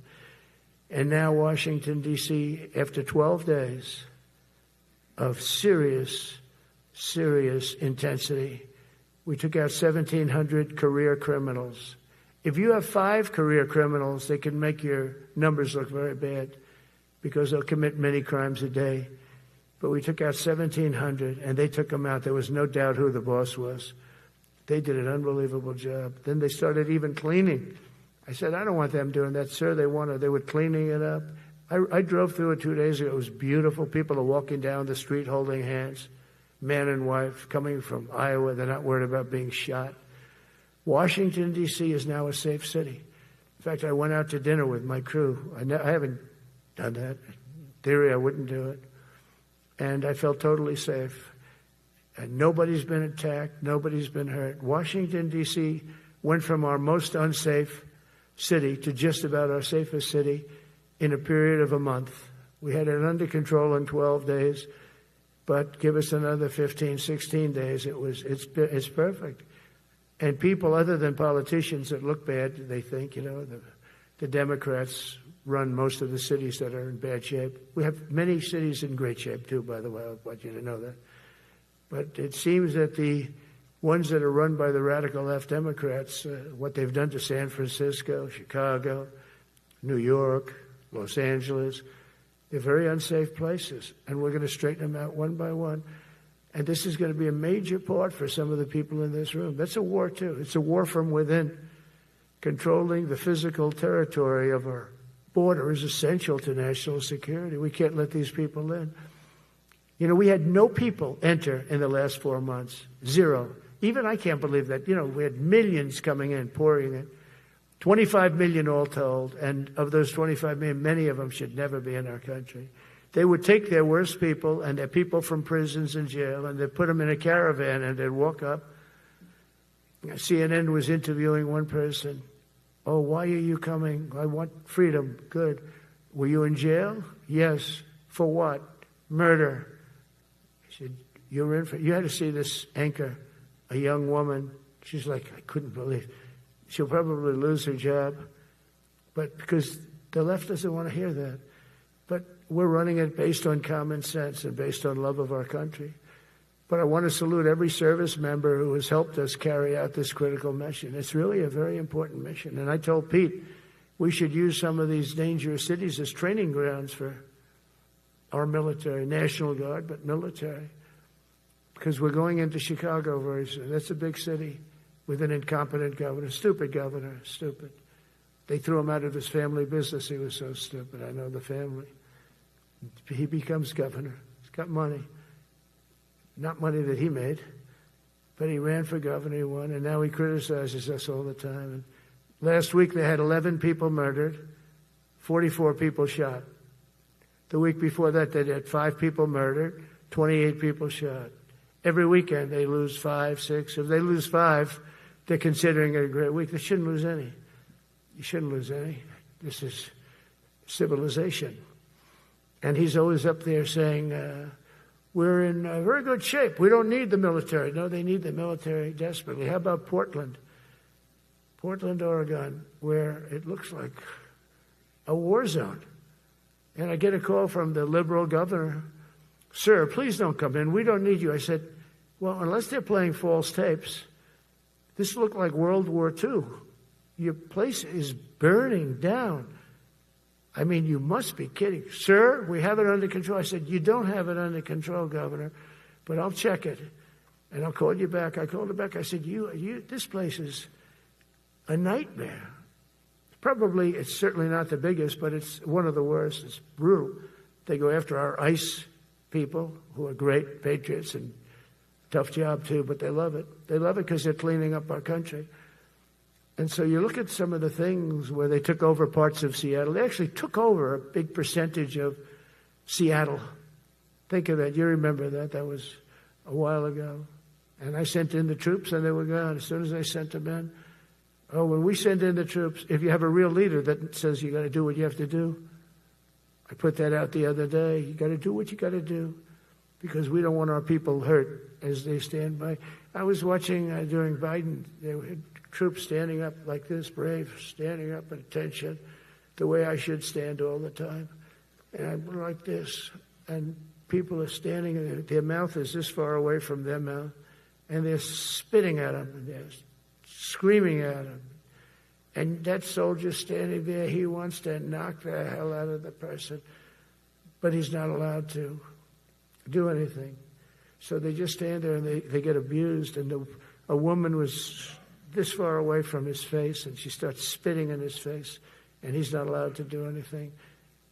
If it's okay with you, generals and admirals, I've taken that off. I say, they spit, we hit. Is that okay? I think so. They spit, it's a new thing. They spit, we hit. How about the cars where the cars are coming out? They get brand new cars, Border Patrol, ICE, beautiful, nice new cars. And they're driving along, and they have to go through a gauntlet of rocks being thrown at the car. So here's this beautiful brand new car. By the time it goes 100 yards, it's destroyed. These guys have pretty good arms, some of them. And they're throwing bricks at full force into the window and into the car. It looks like it's a war zone. And I said, never let that happen again. From now on, if that ever happens, and I say it here, you get out of that car and you can do whatever the hell you want to do. Because those people are you can die from that. Those bricks go through the windows. You can die. They'd like it to. They'd like it to go through the window. But this was a couple of months ago. They just kept driving, and bricks are hitting the car. And I said, why aren't they stopping? Because they were under orders from the past administration, never stop. But that's different with us. We stop. And since I gave that order, we haven't had that problem. It's very interesting. It's amazing. It's just like in Venezuela. You've seen the boats going. We can't find any more boats. They're carrying drugs, massive. Every boat kills about 25,000 people. That's what they have. They had fentanyl mostly and a lot of other drugs. And we take them out, and we've taken out 4. So, and it's on air. Everybody gets to see it. Not that we like to do that, but every boat kills 25,000 on average. 20. Some people say more. You see these boats are stacked up with bags of white powder. That's mostly fentanyl and other drugs too. And now we have a problem. General Kane said, "Sir, there are no boats out there. Not even fishing boats. They don't want to go fishing. I don't blame them. There'll be no fishing today." But it's amazing what strength will do, because all we want to do is stop drugs from flowing into our country. It's destroying. We lost 300,000 people died last year. Everybody knows, friends, many friends probably, that you lost a child or adults too. But you lost a son or daughter because of what's coming into our border. And we're making it very hard. Oh, and we haven't even started yet. Last month I signed an executive order to provide training for quick reaction force that can help quell civil disturbances. And this is going to be a big thing for the people in this room because it's the enemy from within, and we have to handle it before it gets out of control. It won't get out of control. Once you're involved at all, they all joke. They say, oh, this is not good. You saw it in Washington. We had gangs of Tren de Aragua with 10, 12, 15 kids, and these military guys walk up to them, and they treat them with disrespect, and they just got pounded. They just got pounded. The gang just pounded. Then thrown into paddy wagons and taken back to their country. Some are so dangerous we don't want to even do that because we don't want to. Some of stone cold murderers, we don't have the confidence. Even though they're not coming back very easily, we don't have the confidence. We put them in jails. But these service members are following in a great and storied military tradition, from protecting frontier communities to chasing outlaws and bandits in the Wild West. And our history is filled with military heroes who took on all enemies, foreign and domestic. You know that phrase very well. That's what the oath says, foreign and domestic. Well, we also have domestic. George Washington, Abraham Lincoln, Grover Cleveland, George Bush, and others all used the armed forces to keep domestic order and peace. Many of our leaders used the military to keep peace. Now they like to say, oh, you're not allowed to use the military. And you know what the people say? The people in those cities where they're being raped and shot and beat up, you know what they say? We love the military. You ever see where they interview the people on the street? I've never seen somebody say they don't, unless they're radical and paid off, because a lot of these insurrectionists are paid by, whether it's Soros or other people, but they're paid by the radical left. So today I want to thank every service member from general to private who has bravely helped us secure the nation's capital and make America safe for the American people. It's amazing. The whole world is watching. Everybody in the White House, they come up to me, young women, sir, thank you. I know immediately what they're thanking. They don't have to say it. They walk to work now to the White House. We haven't had a crime in Washington in so long because we got the careers. We call them the careers. We got these lunatics out, and they'll never be any good. You know, I hate to tell this to the liberal media. You could spend time with them. You could do whatever you want. You could send them to the finer schools, which they couldn't get into anyway, mentally. They couldn't get in, but no matter what you do, they'll never be good. They're bad. They're career criminals. I don't know, maybe they were born that way. Some people don't like me to say that, but maybe they were. Certainly some were. Together with the leaders here today, we're also restoring a needed focus on defeating threats in the Western Hemisphere. Throughout this region, cartel terrorists have been allowed to wage a relentless campaign of death and destruction on our country, all because we had weak leadership on top. And we did a great job with it first term, but this is something else what we're doing now. We're taking it to the next level, probably next level times 3. But we had COVID come up, and we had to take care of that. We did a great job with COVID. We had the therapeutics. It was just Regeneron. So many things we did for COVID. But we had to focus on that, and every other country in the world was being decimated by COVID. So we had to change gear a little bit to take care of that. But under our leadership, the military is now the knife's edge in combating this sinister enemy. We have to put the traffickers and cartels on notice, and we've done that. And we put them, a lot of them, we've called them a terrorist organization, which is actually a big thing to do. Nobody's done it, but I've done it with a lot of them. It gives you a tremendous advantage. If you try to poison our people, we will blow you out of existence, because that's the only language they really understand. That's why you don't see any more boats on the ocean. You don't see any boats. Around Venezuela, there's nothing. As president, I will never hesitate to defend our people from threats of violence, from the horrible plague that's taking place from within the Iran nuclear power, the Iran, all of the great power that we thought existed, we blew it out to kingdom. We took advantage of it, and we just really took advantage of it, and it was a beautiful thing to see, and that's what military power can achieve.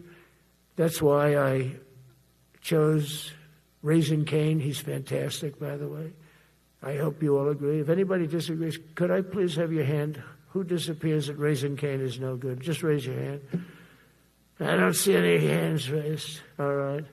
That means you're okay.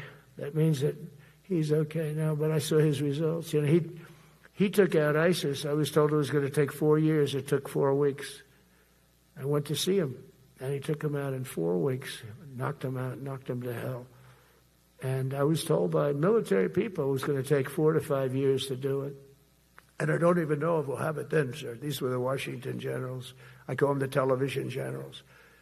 But Raising Cane did it in 4 weeks, took out 100% of the ISIS caliphate. As a result of these actions and many others since my inauguration, we're witnessing the triumphant return of peace through strength. We have great peace through strength. America is respected again as a country. We were not respected with Biden. They looked at him falling downstairs every day. Every day the guy's falling downstairs. He said, it's not our president. We can't have it. I'm very careful, you know, when I walk downstairs like I'm on stairs, like these stairs. I walk very slowly. Nobody has to set a record. Just try not to fall, because it doesn't work out well. A few of our presidents have fallen, and it became a part of their legacy. We don't want that. You walk nice and easy. You don't have to set any record. Be cool. Be cool when you walk down, but don't pop down the stairs. So one thing with Obama, I had zero respect for him as a president, but he would bop down those stairs. I've never said, da-da, da-da, da-da, pop, pop, pop. He'd go down the stairs, wouldn't hold on. I said, it's great. I don't want to do it. I guess I could do it. But eventually, bad things are going to happen. And it only takes once. But he did a lousy job as president. A year ago, we were a dead country. We were dead. This country was going to hell. We were dead in every way, from immigration to military. We didn't have the weapons. We were given everything to Ukraine. We had nothing. And by the way, I have to tell you, now, as you know, I went over and I met with NATO, and NATO raised from 2 to 5, which everyone said 5% of GDP. Millions and now trillions of dollars are pouring in. They didn't pay the 2% because they know we were there to pay it. And now they paid the 5%. That's trillions of dollars. And we're not spending any money on that war, not 10 cents. We sell our equipment to NATO. NATO pays us for the equipment, and they give it to Ukraine or whoever they give it to. They can keep it, but we're not involved. We have no money going out. Biden gave $350 billion. Not sustainable. $350 billion. And we have a war that should have never started. But we're not doing that anymore. So I just want you to know we're selling equipment. Our people are buying equipment. They are buying the equipment at full price, a fair price. So I don't want to say we're making money, because I don't want to be making money on a war. It's too many people dying. They're losing 7,000 soldiers a week. A lot of them are Russian soldiers, but between the two countries, mostly soldiers, by the way. Sometimes, you know, in Kiev, they'll lob a missile in or some drones in, kill some people. But mostly it's soldiers. Russia and Ukraine are losing 7,000 souls. And, you know, they're not American. They're not us. They're not you. We have a special obligation. But they're soldiers. They're young people. They leave their parents. They wave goodbye. And then 2 days later, they're blown up so unnecessarily. And so that's the primary reason I want to get it done. We got to get it done. It's crazy what's going on. That's the worst war that there's been since World War II. The number of soldiers that are being killed there is just crazy. From 5,000 to 7,000 soldiers die a week. Think of that. So I think we'll get that done. But that's turned out to be the toughest one. I'm so disappointed in President Putin. I thought he would get this thing over with. He should have had that war done in a week. And I said to him, you don't look good. You're 4 years fighting a war that should have taken a week. Are you a paper tiger?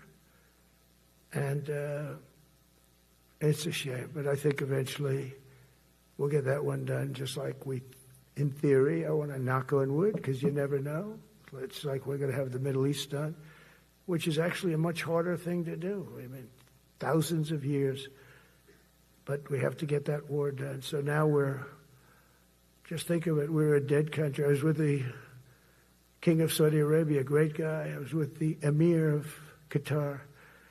I was with the great leadership of UAE. I was over there. We brought back $2 trillion and more. They ordered 200 planes, Boeings. They ordered so much, and they were great. But they all said essentially the same thing. They said, 1 year ago, you were a dead country, and now you're the hottest country anywhere in the world. We're the hottest country in the world right now. The absolute hottest country in the world. There's nobody even close. Putin said that to me. We met in Alaska, had a good meeting.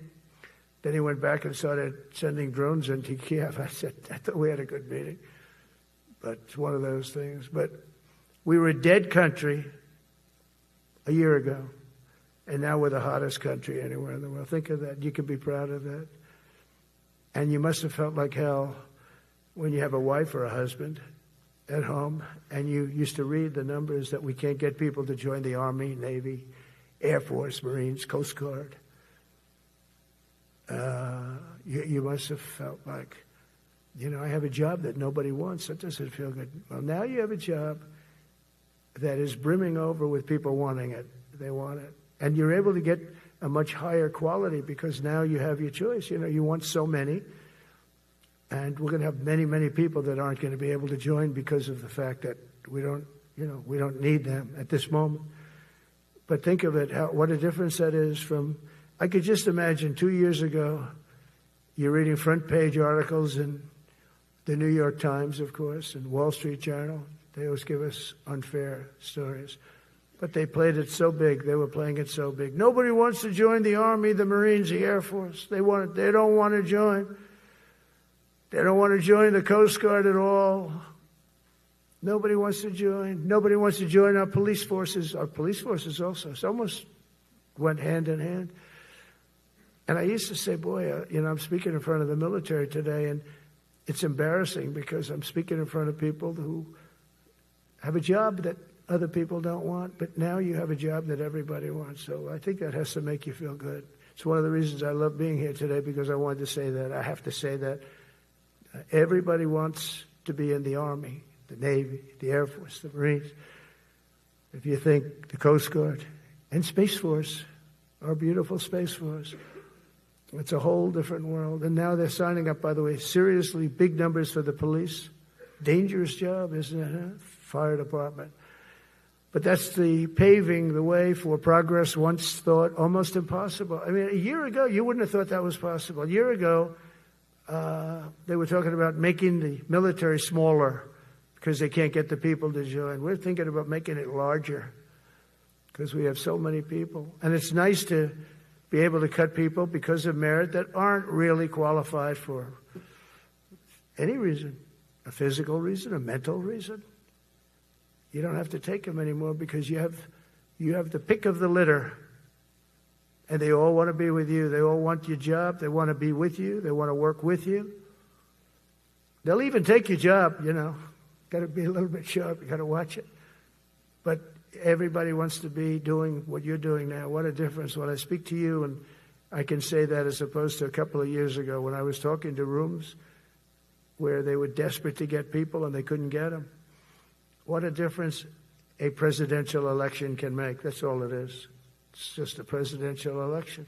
Yesterday at the White House, we put forward a plan for peace in Gaza. We announced it, and we're going to create something that was my idea, but unfortunately I got drafted.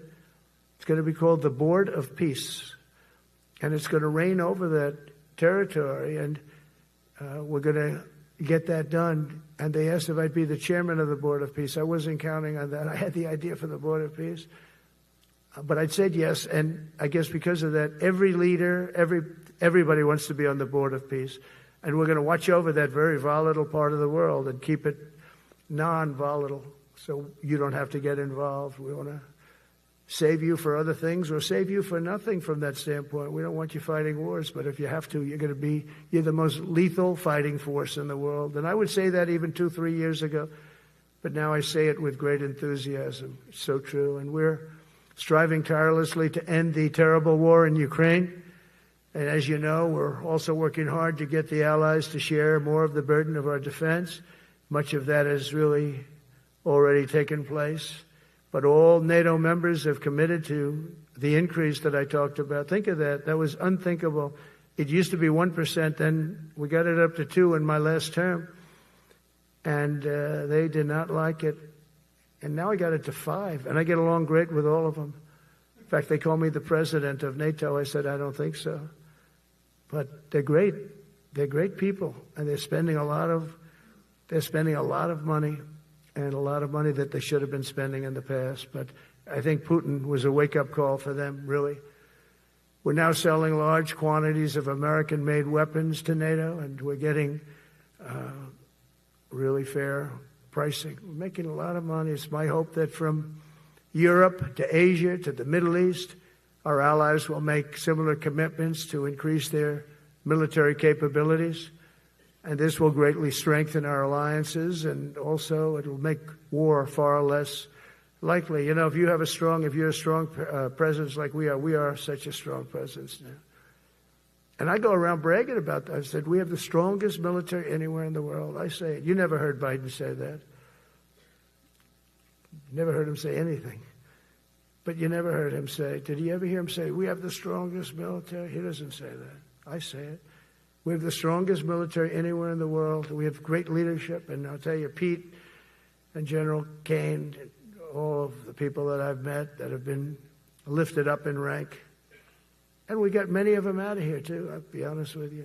Didn't like doing it, but we got many of you out of here because we weren't satisfied. We know everything about everybody. It'll also help the United States rapidly rebuild our defense industrial base. Each of you can play an important part in getting allies to do their part. So to that end, Secretary Hegseth will soon be announcing major reforms to streamline military acquisitions and expedite foreign military sales. We have tremendous numbers of countries that want to buy our equipment, and, you know, in many cases it takes too long. They have backlogged. We're backlogged on all the equipment, which is something that's new to us a little bit. And I told those companies, you better get your ass going because we're selling you a lot of equipment. We're getting countries to buy your equipment. You got to produce the equipment. Some of the countries, I'm not going to mention, but some of the countries are buying a lot. And that's a good thing. They're on our side 95%. I'll never say 100% because it can always turn, right? You know about that. But they're on our side. The problem is we have to get the companies that make this equipment. And we make the best equipment in the world, but they got to make it faster. We have orders for the F-35. We have orders for everything. The new F-47. We have orders for everything. They got to make it faster. A lot faster. Ammunition they have to make faster. In the coming months, we'll be making even more historic announcements to fully embrace the identity of the Department of War. I love the name. I think it's so great. I think it stops wars. The Department of War is going to stop wars. If we are as ruthless and relentless as our enemies, the United States Armed Forces will be totally unmatched in the future. We have a group of enemies that are very ruthless and very smart, but they can't match us. They can't match us. They don't even come close to matching us.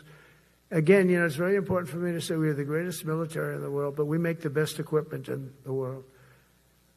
I watched our anti-missile missiles. I watched our Patriots just knock things out like a needle, hitting another needle on the stage. There's a needle up there, and you send another needle up, and it hits it every time. During the war, we went 14 for 14. We had 14, this is with Iran, we had 14 missiles coming at us. All 14 were knocked out of the sky, every one of them. We make the best equipment. From Sparta to Rome, to the British Empire, to the United States of America, history has shown that military supremacy has never been simply a matter of money or manpower. At the end of the day, it is the culture, spirit of our military that truly sets us apart from any other nation. Our ultimate strength will always come from the fierce people and those brilliant people with such pride and the unbending will and the traditions of excellence that have made us the most unstoppable force ever to walk the face of the earth. And that's what we are. Remember, we never want to use it, but we have the most powerful nuclear capability, and I call it nuclear deterrent of any other country. Nobody close.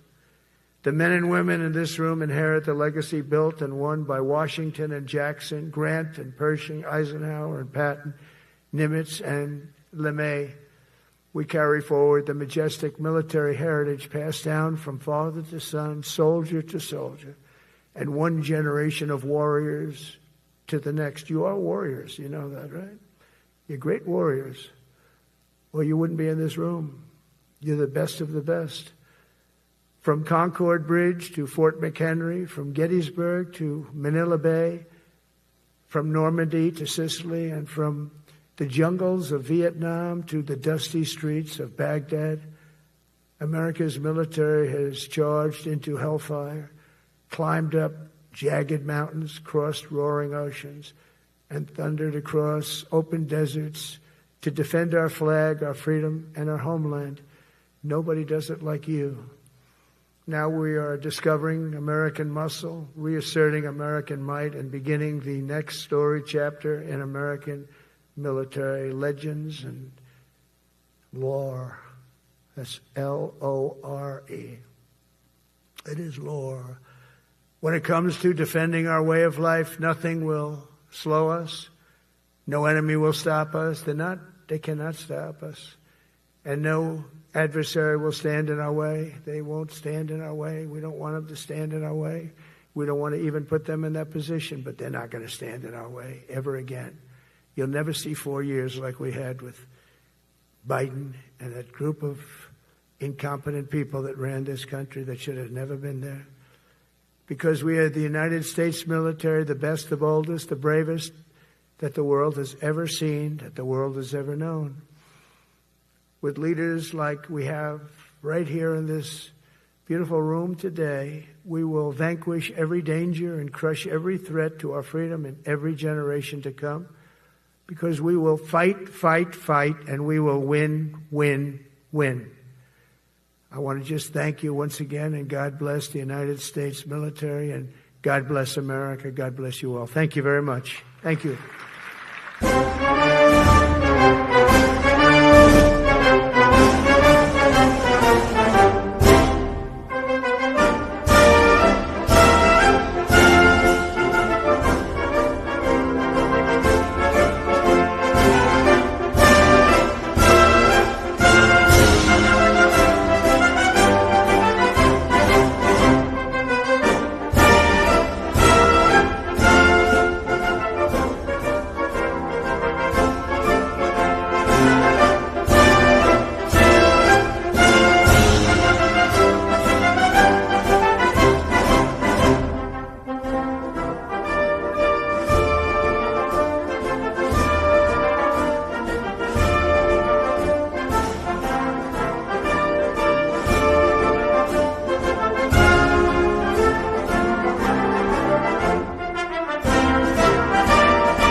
Ladies and gentlemen, please allow the combatant commanders and any 4-star with a detail to proceed out first, and we will begin pulling up the buses. Please remain in your seats until